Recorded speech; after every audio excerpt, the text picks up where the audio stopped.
Zprávy. A nyní pozor, šokující zpráva. Rádio Kiss HD se rozhodlo vysypat přímo mezi občany Brna 200 000. Místo a čas zatím nebylo zveřejněno, ale bude tak brzy učiněno ve vysílání.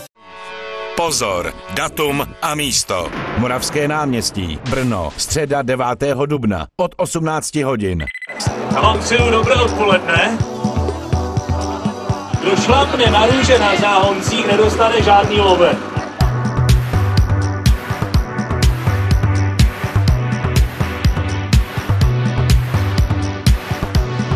Caught up in my life, waiting to be set free, waiting to find my answer.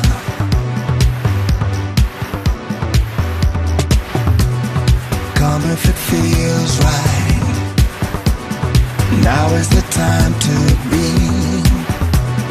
No need to find forgiveness.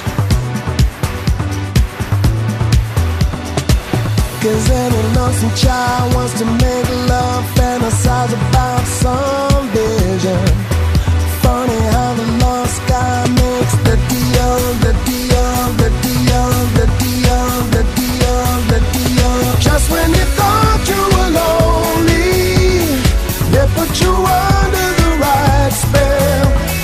Wake up tomorrow, you're gonna be living the right life.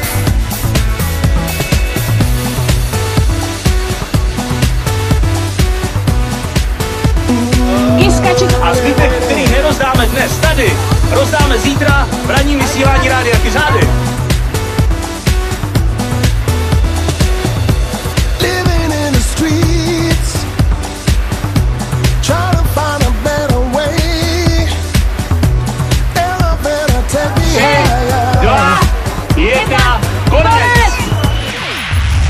Kiss HD. Chceme celé Brno. Hledáme dalších 200 000 posluchačů a proto vám dáme 200 000.